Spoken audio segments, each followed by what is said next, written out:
ख़वातीनो हज़रात, आज की इस वीडियो में हम कुछ इस्लामी दलाइल की रोशनी में खलाई मखलूक के वजूद पर रोशनी डालने की कोशिश करेंगे।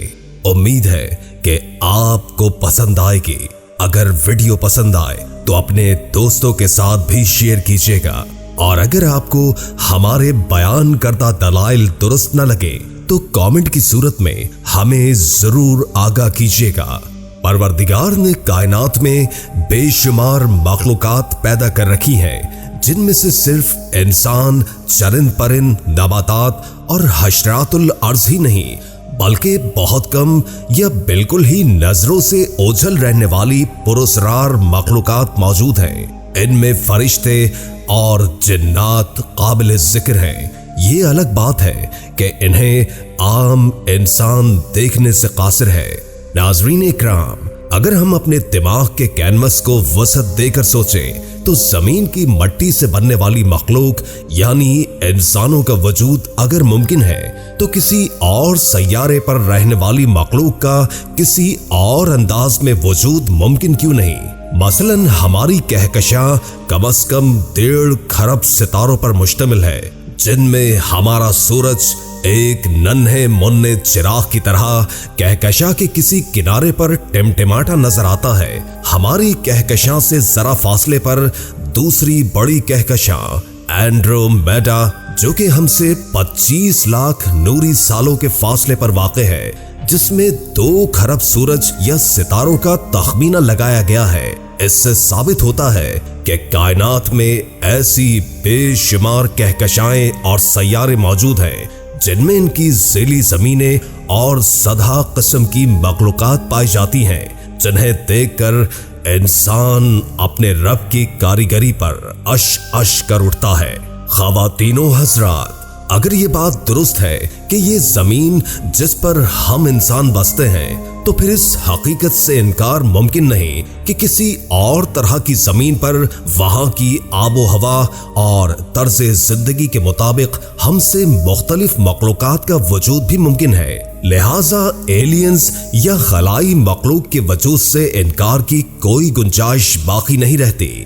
अल्लामा इब्न कसीर सूरह फातिहा की पहली आयत की तफसीर जहानों के मुतालिक कई अक़वाल का हवाला देते हैं। इनमें से एक कौल अबू सईद खुदरी रज़ी अल्लाह ताला अन्हु का है कि 40,000 आलम है और सारी दुनिया इनमें से एक आलम है। इसी तरह हजरत अली करमुल्लाह वजहुल करीम से मनक़ूल है कि ये सितारे जो आसमान में हैं, इनमें भी जमीन के शहरों की तरह शहर हैं, और हर शहर दूसरे से नूर के सुतून से मिला हुआ है। सूरह इसराइल की आयत नंबर 44 में कहा गया है कि 7 आसमां और जमीन और जो कुछ इनमें है सब उसकी तस्बीह करते हैं। कदीम मुफस्सिरीन में भी इब्ने अब्बास रहिमुल्लाह एक मुफस्सिर हैं, जिन्होंने उस दौर में इस हकीकत को बयान कर दिया था कि जमीन के अलावा भी कहीं और जी शऊर और जी अक्ल हस्ती हो सकती है। अगर हम इन अक़वाल और तफासीर की रोशनी में देखें तो एक बात वाज़े तौर पर हमारे सामने आती है कि खुश्की पर रहने और समंदरों में रहने वाली फरिश्तों और जिनों के अलावा भी कोई ऐसी मखलूक है जिसकी वजूद से इनकार मुमकिन नहीं, तो ऐन मुमकिन है कि वो खलाई मखलूक ही हो, क्योंकि इसके होने की कुछ जदीद दौर की साइंसी दलीलें भी मौजूद हैं। जैसे कि बल्गारिया के खलाई तहकीकाती इदारे के एक साइंसदान लैचर फिलिपोव बल्गारिया का कहना है कि गुज़श्ता 2 साल से वो खलाई मखलूक से राबते में है। वो कहते हैं कि खलाई मखलूक ने उनकी लेबॉर्ट्री को चंद सवालात पर मुश्तमिल एक पैगाम भेजा था, जिसकी अलामतों को समझने के लिए हमारे माहिरीन कोशिश कर रहे हैं। फिलिपोव के मुताबिक खलाई मखलूक हमारे आसपास मौजूद हैं, जो मुसलसल हम पर नजर रखे हुए हैं। वो हमारी मदद करना या हमसे मदद लेना चाहते हैं, और हम अपने महदूद इल्म की वजह से उनकी जुबान समझने से कासिर हैं। علم فلکیات کے ماہرین کی ایک بڑی تعداد کو اس بات کا یقین ہے کہ خلائی مخلوق اپنا وجود رکھتی ہے، مگر ہم ان کے اشاروں کی زبان نہ سمجھ پانے کی وجہ سے ان سے تعلقات قائم نہیں کر سکتے۔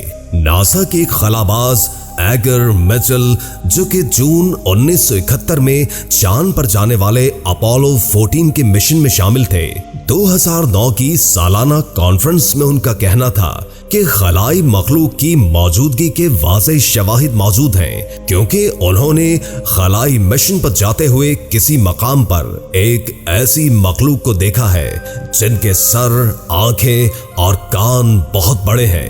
ان کا جسم نرم پلاسٹک کی طرح نظر آتا ہے، جبکہ ہاتھوں کی انگلیاں لمبی، جھلی دار اور نرم و ملائم ہیں، مگر امریکی حکومت انہیں چھپانے کی کوشش کر رہی ہے۔